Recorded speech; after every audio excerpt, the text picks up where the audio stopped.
बिस्मिल्लाहिर्रहमानिर्रहीम, अस्सलाम वालेकुम। आज हम फ़र्स्ट ईयर के बायोलॉजी के बुक से जो पहला चैप्टर है उसका हम टॉपिक पढ़ेंगे माइक्रोमेट्री। हमने इससे पहले काफ़ी सारे टेक्निक्स पढ़ लिए हैं और ये भी एक टेक्निक है जो माइक्रो ऑर्गेनिज़म है या माइक्रो ऑर्गेनिज़म में जो ऑर्गेनेलीज़ है, जो सेल है उसके ऑर्गेनेलीज़ है, उनकी लेंथ को मेजर करने के लिए जो प्रोसेस किया जाता है उसको माइक्रोमेट्री कहते हैं। क्योंकि वो चीज़ें माइक्रोस्कोपिक है तो उनको ज़ाहिरी बात है फिर माइक्रोस्कोप के ज़रिए ही मेजर किया जाता है, क्योंकि वो इतनी छोटी होती है कि उनको वैसे मेजर करना बड़ा मुश्किल होता है। ये टॉपिक जो है असल में इसको थोड़ा सा समझने के लिए पहले कुछ चीज़ें मैं ज़रूरी समझता हूँ कि आप लोगों को समझाऊँ, फिर जाके मैं इस टॉपिक को समझाऊँगा तो आप लोगों की समझ में भी आएगी। अब नॉर्मली हम ये तो मतलब देखते हैं कि किसी चीज़ को मेजर के लिए करने के लिए हम स्केल ले लेते हैं और चीज़ को स्केल के ऊपर रख देते हैं या स्केल को चीज़ के ऊपर रख देते हैं और हम देख लेते हैं कि कितने सेंटीमीटर का है या मिलीमीटर का है या मीटर का है, जितना भी है, तो हमें तो उसी चीज़ से अंदाज़ा हो जाता है। लेकिन कुछ चीज़ें जो माइक्रोस्कोपिक होती है तो उनको देखने के लिए जो मीटर यूज़ होता है, जो मेजरिंग इंस्ट्रूमेंट यूज़ होता है, उसको माइक्रोमीटर कहते हैं। और माइक्रोमीटर तो मतलब वैसे भी लोग मतलब ये भी कह सकते हैं कि अगर माइक्रोमीटर है तो माइक्रोमीटर के ऊपर माइक्रो ऑर्गेनिज्म रख दो तो हमें पता चल जाएगा कि इसकी लेंथ कितनी है। लेकिन इसमें थोड़ा सा मसला है। मसला ये है कि मेजरमेंट के दौरान एरर्स आते हैं, मतलब कुछ चीज़ें जो आपकी मेजरमेंट को डिस्टर्ब कर लेती है, तो वो चीज़ें थोड़ा समझने के लिए मैं उसके ऊपर थोड़े से मतलब बातचीत करता हूँ, फिर उसके आगे जाके आपको चीज़ मतलब फिर ये आसान है, इसको समझना मुश्किल नहीं है। मतलब एक चीज़ है, आप देखिए ये माइक्रोस्कोप है, कंपाउंड माइक्रोस्कोप है। माइक्रोस्कोप के ऊपर ये लगा हुआ है ऑक्यूलर माइक्रोमीटर, ये लेंस लगा हुआ है, आई पीस लगा हुआ है। तो आई पीस ग्रेटिक्यूल्स जो है इसके ऊपर ये जो है ना, इसके ऊपर एक स्केल बना हुआ है, सही है। और वो स्केल उसको कहते हैं हम ऑक्यूलर माइक्रोमीटर, अक्यूलो कहते हैं आई को। तो ये आई पीस है और इसके अंदर इसके ऊपर जो माइक्रोमीटर लगा हुआ है उसको हम कहते हैं ऑक्यूलर माइक्रोमीटर। अब ऑक्यूलर माइक्रोमीटर के जो ये देखिए रेड कलर में 0 से 100 तक इसमें डिविजन्स होते हैं। तो सिंपली हम ये कह सकते हैं कि नीचे चीज़ को रख दो और इसके ऊपर उसको एडजस्ट कर लो, हमें पता चल जाएगा कि उसकी लेंथ, अगर इसमें से देखेंगे कि मतलब 30 to 50 है, 50 to 70 है, 70 to 100 है, जितनी भी जिस जगह पे भी चीज़ पड़ी हुई है तो हमें पता चल जाएगा कि उतनी ही उसकी लेंथ है। लेकिन ये ऐसा नहीं होता। असल में ये जो है माइक्रोमीटर इधर पड़ा हुआ है, आपने चीज़ को मेजर करना है तो वो स्टेज के ऊपर पड़ी है। मिसाल ले लेते हैं, आप इधर बैठे हुए हैं और आपने किसी चीज़ को मेजर करना है, आपके हाथ में स्केल है, आपने स्केल को इस तरह पकड़ा हुआ है, उधर दूर दीवार पे कोई चीज़ लगी हुई है और आपने दीवार के ऊपर चीज़ जो लगी हुई है आपने उस चीज़ को मेजर करना है। आप इधर से स्केल पकड़ते हैं और आप उस चीज़ को मेजर करते हैं, तो ये गलत मेजरमेंट आपको बताएगा। उस चीज़ को मेजर करने के लिए आपको स्केल उठा के उस चीज़ के पास जाना पड़ेगा, उसी चीज़ को आप उधर ही मेजर करेंगे। अगर आप इधर से स्केल पकड़ के पकड़ेंगे तो वैसे मैं तो मतलब अगर आप अंदाज़ा लगा ले, आप इधर से किसी पहाड़ी को देखें और आप हाथ के ज़रिए यूँ करें तो आप आँख को आपकी आँख के जितने करीब लाएंगे तो पहाड़ आपको इतना नज़र आएगा। तो आप क्या कहेंगे कि पहाड़ की लेंथ इतनी। आप केटू को दूर से देखें तो केटू आपको इतना नज़र आएगा। वो तो तब पता चलेगा जब आप जाओगे और उसके ऊपर चढ़ोगे तो पता चल जाएगा कितना मुश्किल है उसके ऊपर जाना। मतलब आप उसके मतलब देखें जो नॉर्मली हमें हमारे इलाके में बिल्डिंग्स होती हैं वो दूर से छोटे छोटे नज़र आते हैं, रोड्स वगैरह छोटे छोटे नज़र आते हैं, दरिया समंदर बहुत छोटे नज़र आते हैं, क्योंकि उसके दरमियान डिस्टेंस होता है और डिस्टेंस उस चीज़ की जो है ना उसको हमें दिखाने के लिए, मतलब वो चीज़ हमें दिखा रहा है वो हमें छोटी दिखाता है डिस्टेंस की वजह से। अब ये एरर निकालने के लिए हमें क्या करना है, हमें कैलिब्रेशन करनी पड़ती है। क्या करनी पड़ती है? कैलिब्रेशन करनी पड़ती है। कैलिब्रेशन ये है कि अगर हम कहें कि इधर ये जो मेरी एक उंगली है इसकी लेंथ वो जो उधर दीवार है उसके 1 फुट के बराबर है, अगर मैं कैलिब्रेशन कर लेता हूँ, मुझे पता चल गया कि उधर 1 फुट, उधर एक स्केल लगा हुआ है और स्केल के साथ मैंने उंगली पकड़ ली तो मुझे पता चला कि मेरी ये एक उंगली की लेंथ उधर के 1 फुट के बराबर है। तो इधर एक चीज़ पड़ी हुई है दूसरे साइड पे दीवार पे, मैं उसको मेजर करता हूँ तो मैं हाथ लगाता हूँ, 1 उंगली नहीं 2 3 4, अच्छा 4 उंगलियाँ उसकी लेंथ है। तो मैं ये कह सकता हूँ कि उस चीज़ की लेंथ जो है वो 4 फुट है, क्योंकि मेरी एक उंगली उधर के 1 फुट के बराबर है, तो मेरी 4 उंगलियां उधर के 4 फुट के बराबर हो गई। मैं आसानी के साथ ये कह सकता हूँ। तो मतलब ये तो मेजरमेंट के लिए एक उसूल बना दिया गया है, लेकिन इसके लिए कैलिब्रेशन मस्ट है कि आप इधर देखें कि मेरी एक उंगली उधर की कितने की बराबर है, तो कैलिब्रेशन मस्ट है। अब पहले देखेंगे उधर भी एक मीटर लगाएंगे और इधर से भी देखेंगे, फिर दोनों की कैलिब्रेशन करेंगे और फिर इधर से देख के चीज़ों को आप आसानी के साथ मेजर कर सकते हैं। ये चीज़ अगर आपके समझ में आ गई तो ये माइक्रोमेट्री आसान है, इसमें समझने के लिए कोई लॉजिक नहीं है, बहुत सिंपल है। देखें अब ये हो गया आपका आई पीस के ऊपर माइक्रोमीटर बना हुआ है और उसके अंदर जो डिविजन्स है वो 0 से 100 तक है। कितने हैं? 0 से 100 तक है। एक इधर माइक्रोमीटर लगा हुआ है जिसको हम स्टेज माइक्रोमीटर कहते हैं। क्या लिखा हुआ है? Stage micrometer. और स्टेज माइक्रोमीटर के ऊपर एक स्पेसिमेन रखा होता है, सेल रखा है, माइटोकॉन्ड्रिया रखा है, हमने उसकी मेजरमेंट करनी है कि उसकी लेंथ कितनी है। तो इधर एक मीटर लगा हुआ है जिसको हम कहते हैं स्टेज माइक्रोमीटर, और एक इधर जिसको हम कहते हैं ऑक्यूलर माइक्रोमीटर। अब दोनों की कैलिब्रेशन करनी है। तो आप देखें, मैं फर्ज करो इधर से देख रहा हूं, ये मेरे पास क्या है, ये एरिया है, ये जो है ये ऑक्यूलर माइक्रोमीटर, ये जो है ना आई पीस है और आई पीस के ऊपर ये रेड कलर का बना हुआ है क्या? Ocular micrometer. अब ऑक्यूलर माइक्रोमीटर के जो मैं उसमें देख लेता हूं तो जो मुझे नीचे माइक्रोमीटर नजर आ रहा है वो स्टेज माइक्रोमीटर है जो ग्रीन कलर का मैंने बनाया हुआ है। तो पहले क्या करना पड़ता है कि देखना पड़ता है कि स्टेज माइक्रोमीटर और ऑक्यूलर माइक्रोमीटर के कौन से पॉइंट एक दूसरे के साथ कोइंसाइड कर रहे हैं। तो पहले एडजस्ट कर ले इसको कि एक मतलब फर्ज करो एक 30 पे बिल्कुल सेम कोइंसाइड कर रहा है, जो इधर 30 पे है, और दूसरा जो मेरा है मतलब मेजरमेंट मैं कर रहा हूं तो इधर का 45 30 के बिल्कुल बराबर में आ गया और इधर का 55 70 के बिल्कुल बराबर में आ गया। बाकी जो है वो इधर उधर हो रहे हैं। तो मैं इन दोनों को ले लेता हूं और इसी से जो है ना मेजरमेंट कर लेता हूं। मतलब पहले मैं इन दोनों को बराबर कर रहा हूं। आप ये भी कह सकते हैं कि इधर का 100 और इधर का 70 यहाँ के 60 और इधर के 50 के साथ बराबर हो गए, कोइंसाइड कर रहे हैं। तो मैंने ये लाइन भी लगाई है, लेकिन मैं इधर पढ़ा रहा हूँ, जो मैं इधर आपको समझा रहा हूँ, तो इधर मैंने देखा है कि 55 बिल्कुल जो 70 है वो बिल्कुल 55 के ऊपर आ गया और 30 जो है वो बिल्कुल 45 के ऊपर आ गया। मतलब 30 45 के साथ और 70 55 के साथ बिल्कुल कोइंसाइड कर रहा है। तो मुझे पता चल गया। अब मैं इधर से जो है ना वो क्या कर रहा हूँ, इनकी कैलिब्रेशन कर रहा हूँ। अब मुझे पता चल गया कि यहाँ के 45 से लेकर 55 तक 10 डिविजन्स बनते हैं ना, 10। तो 10 divisions on stage micrometer, 10 divisions on, ये देखिए 10 division on stage micrometer is equal to, यहाँ देखिए 30 से 70 तक कितने हुए, 30 से 40 50 60 70, तो ये 40 हो गए। कितने हो गए? 40 डिविजन्स ऑन ऑक्यूलर माइक्रोमीटर। मतलब यहाँ के 10 डिवीजन यहाँ के 40 डिवीजन के बराबर है। तो मैं आसानी के साथ इस तरह लिख सकता हूं कि 10 divisions on stage micrometer is equal to 40 divisions on ocular micrometer. मैंने लिख दिया।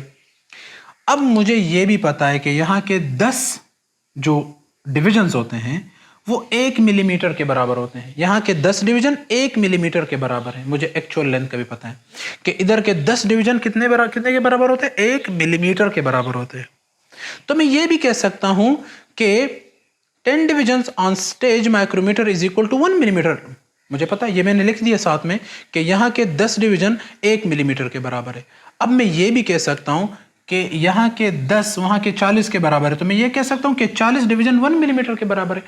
ये भी कह सकता हूं कि 40 डिवीजन 10 डिवीजन के बराबर है यहाँ के, और ये भी कह सकता हूं कि 40 डिवीजन 1 मिलीमीटर के बराबर है। ये देखें, यहाँ के 40 मिलीमीटर इधर के 10 डिविजन्स के बराबर हैं, लेकिन इधर के 10 डिवीजन 1 मिलीमीटर के बराबर है। तो मैं ये कह सकता हूं कि इधर के 40 डिवीजन यहाँ के 1 मिलीमीटर के बराबर है। तो मुझे पता चल गया कि यहाँ 40 डिवीजन 1 मिलीमीटर के बराबर है।